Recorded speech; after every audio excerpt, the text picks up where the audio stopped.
Hey you guys, it's Peter, and welcome to my channel, Peterisms, where I tell stories of my life and just little things that I've learned as I've grown into the person that I am today. I also read a lot of meditations over here today, and I'm going to read a meditation to you guys today, but it's not just about the meditation that I want to speak of. It's about this thought that I've kind of had in my head all weekend long. So I need to kind of preface this video today by kind of explaining something, because many of you out there may not watch my Peter Monn channel, which is where I do drama commentary about YouTubers and beauty influencers and just all kinds of stuff.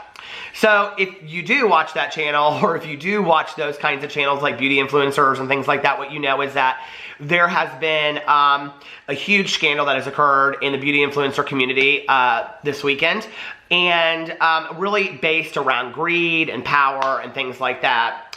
And, you know, I've really been thinking, and I've mentioned this actually in a lot of the videos that I did over there, about the simplicity of life that I enjoy the most.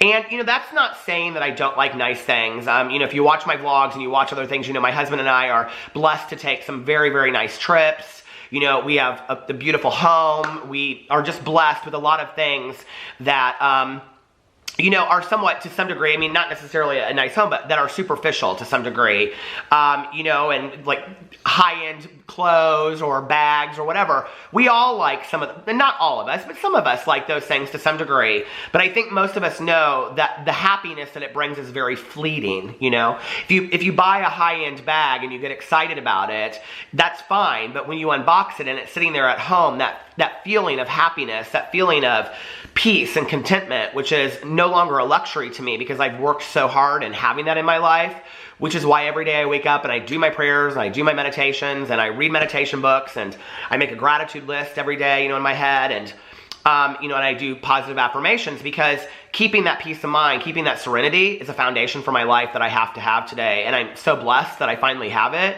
that I'm not willing to give that away, you know. Not at the expense of a bag or even a trip, you know. But I think that we have to be honest, that we all like to have nice things to some degree, even if it's just a nice meal out with your partner or your family or your sister or your friend or whatever. We all like that, right? And so money offers us a lot of those opportunities in life.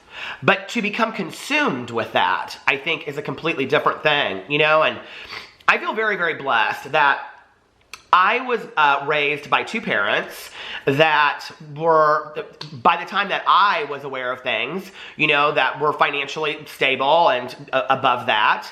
And that is because my father and my mother worked very, very hard in their lives, especially, you know, my father. I've told stories before where, you know, he's a surgeon, and he would get up at, you know, 4 or 5 o'clock in the morning, and he would be gone all day, and he worked very, very hard. And that was what I experienced growing up. Both of my parents came from pretty much utter poverty. You know, my dad was the youngest of 5 kids. He shared a bedroom his entire life. He had an outhouse till he was 21 years old. To put that in perspective for you, my dad was born in 1940. So that's, you know, 1961, he had an outhouse. That was kind of unheard of at that time, especially the fact that he lived in a city that was, you know, not a small town. He grew up in a town that was rather big in Indiana. So the fact that he had an outhouse till he was 21, I didn't really realize how poor my parents both were until years later, you know, and especially with my mother, I really didn't have any clue, you know, how poor my mother really was growing up. So, you know, I've always been taught that, like, nice things are nice to have, but don't ever define your life from that, because those aren't the things that are going to make you truly, truly happy. And, you know, my mother, who was afforded a wonderful lifestyle because of my father's hard work, even long after they were divorced, you know, the things that made her happiest were putting on a Bob Dylan album that she had from 1965, or, you know, laughing in her living room right here, you know, drinking coffee and telling funny stories, or a really good movie. You know, some of my favorite moments with my mom are watching movies like Trip to Bountiful or Out of Africa. And, you know, I think about those days of sitting with her, you know, and where her just laughter filled a room, or coming to the front door where she would hug me. Tomorrow is 11 years since my mom's passed away. What I wouldn't give for one more phone call, you know? And there's no bag in the world, there's no trip, there's no car that could bring that back for me. And So I've watched this all unfold this weekend, and you know, it makes me very, very sad. Like I said, we all like nice things, but to be misguided and to have our, you know, entire entity be consumed by that, this need to have more and more and more. And I think we all know people in our lives that are like that, even just on a friend level. And I like those things too, but at the end of the day, I'm very, very simple. I'm a Target t-shirt, you know, and on and on and on. And it's just, you know, and I do have some nice things, and I feel very blessed to have them. But I would give all of those things up, you know, just for one more phone call with my mom. Or yesterday I went out with my in-laws and we had a great time, you know, at this Mexican restaurant. We had so much fun, and just sitting there and, you know, listening to my brother and sister-in-law talk about their recent trip that they took, or, you know, my nephew talking about, you know, things with his classroom, and, you know, that he got to give the announcements the other day and say the Star Spangled Banner and stuff like that. And, you know, those are the moments that you can't trade. You know, like I always say, like a fountain pop with my best Judy at the end of the day, you know, driving around with her, or, you know, just planning trips with my husband, or just even he and I going out to dinner somewhere that we always go, you know, like those are the moments that I wouldn't trade for anything, you know, because when you look back on your life, you know, I've been given many, many nice things in my life, and I've earned many, many nice things, but I don't look back on my life and I don't think about those things. I think about those moments. I think about moments that I've had with people that I may never see again. I think about moments that I've had with, you know, people that have passed on, like my aunt, my uncle, and my mother, and many of my friends, you know. So today, I read this meditation, and I read it from Sark's book. Now, Sark is one of my all-time favorite self-help people, and she has a book called Living Juicy, Daily Morsels for Your Creative Soul, and she's one of my favorites. I love her. And she can, on one page, make you weep, and on the next page, make you laugh. And I just think that she's absolutely fantastic. So I read this meditation today. It was for May 13th, and it's just titled Reading. Build a fort with books. Slip inside, between the pages, and breathe with the words. And then she says, when I was a young and small girl, lying flattened in bed, holding my breath, and waiting for monsters to come, I sneaked a flashlight under the covers and balanced a book on my stomach. There in the light of chenille, I traveled all over the world, and to other worlds too, where monsters could be more easily met. Let books eliminate your life. And I read that meditation, and it took on like this whole new world for me. It made me realize, you know, that like I started YouTube this week. I missed my anniversary. It was May 11th with all the craziness going on. I missed my BookTube anniversary, 3 years on May 11th. I just realized that right now. But you know, my whole YouTube experience really of like being committed to making videos regularly started on my BookTube channel, which comes from a love of books, which comes from me loving books so much that I wanted to write a book. And I thought back on, you know, how books have really changed my life. And I remembered a conversation that my best friend and I had, and we were talking about like when we were a kid, and I couldn't wait for school to be over, you know, to come home and just devour a book that I was reading. It was one of my favorite things as a kid. And I always read like a couple years ahead of me. So if I was like, you know, in 4th grade, I was reading like 6th, 7th grade stuff. And I did read a lot of series back then. And so I was very excited to come home and read the next thing. You know, I think a lot of people have experienced that with like Harry Potter growing up in this generation. And we were talking about it, you know, and she said, well, when I was growing up, you know, like I was supposed to be in bed at a certain time, so sometimes I would slip into the bathroom with a flashlight, and I would lay in the bathtub with a flashlight and read a book so nobody would come in. And, you know, I can remember talking to her about that and how much she would like exactly what she said underneath her sheets with a flashlight, you know, reading a book. And it's those things, I think, you know, reading a book, watching a really good Netflix series, talking to a friend about a really good Netflix series. Oh my God, have you seen this one? And have you seen that one, you know? Recently, we went over to my cousin's house for Easter, and we all, at the end, we were sitting in the driveway, you know, while my cousin's husband and his son were shooting baskets, and, you know, we were just sitting there talking, and that's a memory I'll always have, you know, and the meditation reminded me today of the things that I've been given that are literally priceless. So if you don't know, I have a book club on my BookTube channel called Peter's Book Club, and we're doing a year of true crime. And I have had the honor and the privilege of meeting one of the dearest friends of my entire life, Mel. Hey, Mel. And she is the co-producer, so to speak, of the book club. She does 10 times more work than I'll ever do. But we talk every couple days and for hours about books. And she primarily gets her books from the library. You know, either audiobooks on the app, because you can get an app. You know, there's an app you can download books from the library. Or, you know, and she's always on like a waiting list. And I was thinking back, because she was telling me about, she finally got this book that she was waiting for on a waiting list. And I was thinking back about like being on a waiting list at the library, or just going to the library and walking around, you know. And I love the library to this day. It's one of my favorite places. I feel safe. I feel at home. And I remember as a little kid going there.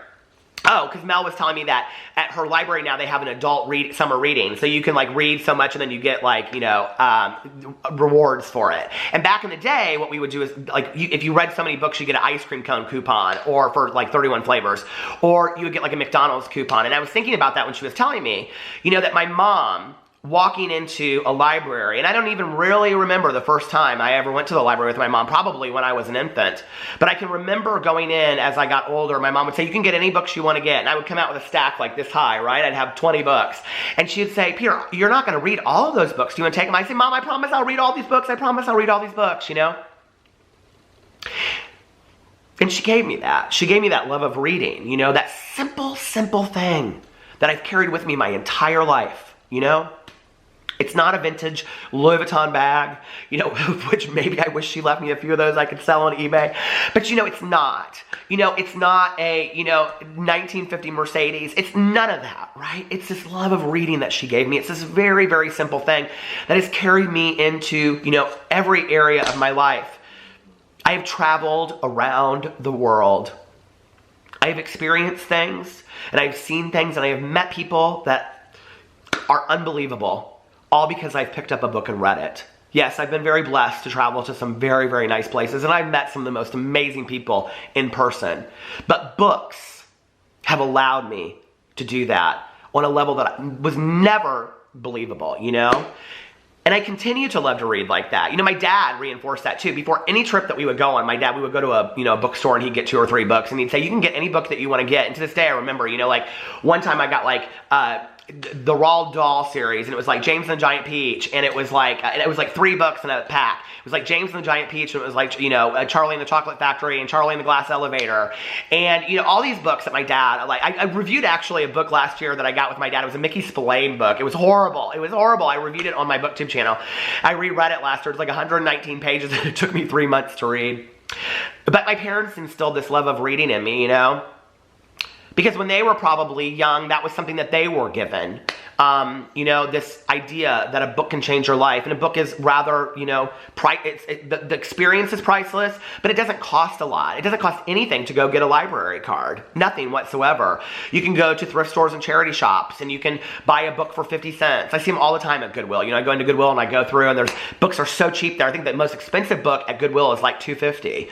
So books are, you know, inexpensive, and yet they give us so much.